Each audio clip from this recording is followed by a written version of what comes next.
bayaankii culimada soo saareen waxaa ku jirtay inaan wax baada la siinin khawaarijtan. madaxda qaranku waa ku celiyeen, culimadu waa ku celiyeen. musiibo kale oo dad 100 qofood ka badanana way xasuuqeen oo dhibaato u geysteen. baadna way qaadayaan. muxuu dambi leeyahay qofka baada siiya khawaarijta? waa su'aal wanaagsan weeye. dambiga uu leeyahay waxa weeye horta sideedaba la macaamilka dadkan daalimiinta ee mujrimiinta ma banaana. waxaana laga mutaysanaya oo laga dhaxlahayaa waxay tahay cadaab in lagu galo.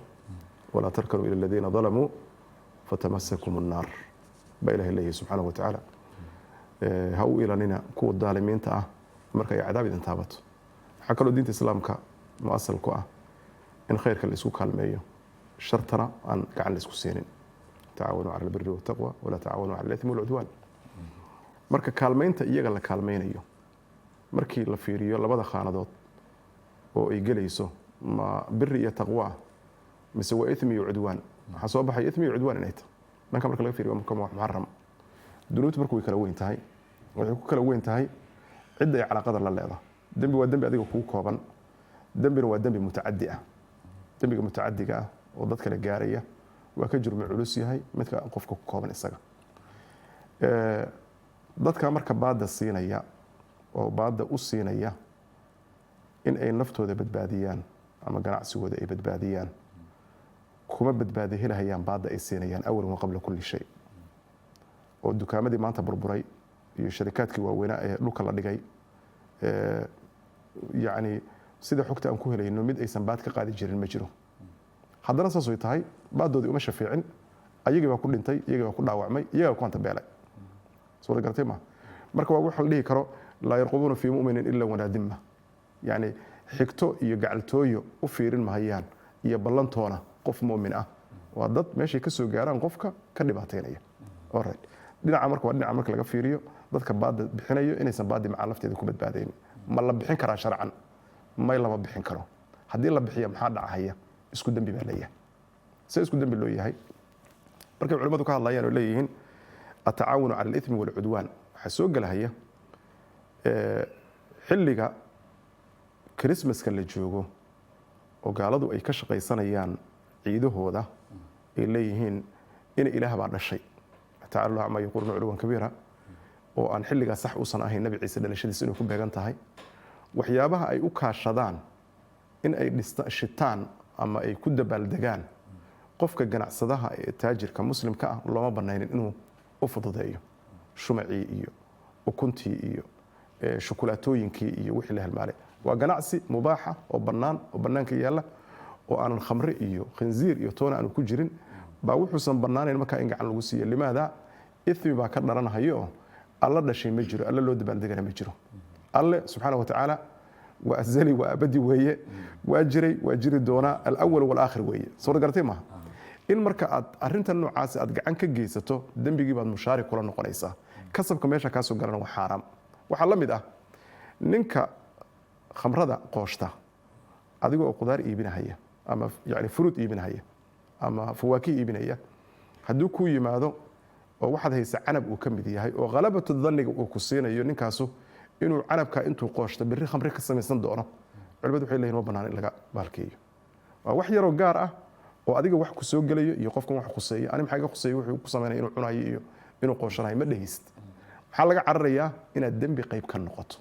dembigu markuu mutacadi yahay marka oo uu gaarayo cid kale saameyn ku yeelanayo, arrintu waa kasii xunta.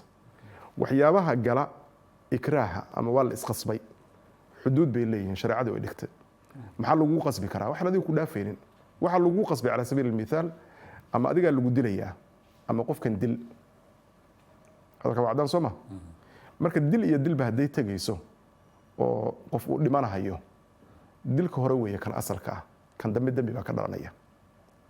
ma garanaysaa? adigu marka gacantaada intaad u qaaddo qofka inaad disho si aad naftaada u furato waa xaaraam. qodob qofkan baa la dilayaa, lacagtii lagu dili lahaa bixina, taasay la meel joogtaa. waa qodobka labaad waaye. waxa hadda maanta dhacayana waa maxay?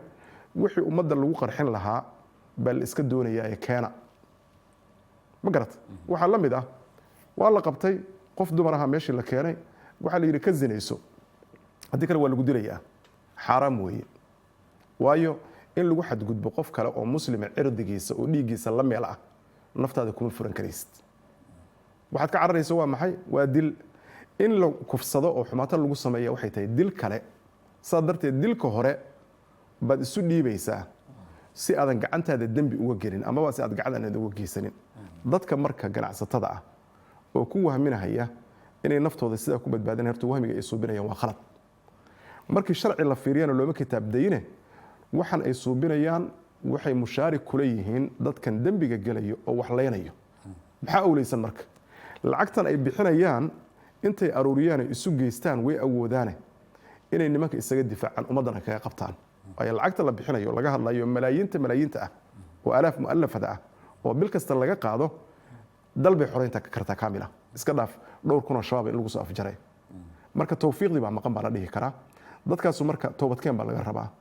wixii ay ku lahaayeen meesha iyada inay kala baxaan baa laga rabaa naftooda ay ku badbaadinayaan inay bixiyaan nafaf kale wax lagu dilayo inay ku difaacaan naftooda iyo nafafta kaleba ayaa laga doonayaa arrintaasuna arrin bannaan ma aha ayagana ma aysan bixinin ummaddina waa ku kadeedantay dhaqaalaha noocaasoo saa lagu bixiyana waa min baabi atacaawuni cala alithmi waalcudwaan waana xaaraam waxayna mushaarik kula noqonayaan dembiga shabaab dowladdaa la siin karaa lacagta ciidamadaa la siin karaa lacagta ciidamo kale inta la qortaa la isaga difaaci karaa waxaa lagu taageeri karaa ciidamada dabagalka iyo sameeya xuuraanka inay soo ogaadaan dadkan duulaanka soo ah waana loo baahan yahay tacaawun in la sameeyo marka itijaahina waa ka qaldamay meeshii lagu shubayay lacagtana waa ka qaldantay natiijada ka soo baxaysayna dadkii lalahaa idinka waa laidin badbaadinaya iyagaa lagu dilahayaa lama kala reebin dhibku isku siba u soo gaaray marka runtii waa arrin aad iyo aad u liidato oo loo baahan yahay ganacsatadu inay ka waantoobaan ilaahay uga toobad keenaan bal wixii dhiman ay caymiyaan lacala allah inuu maarata waxa weye ilahi subxana wa tacaala sidin si dhaanta ugu bedelo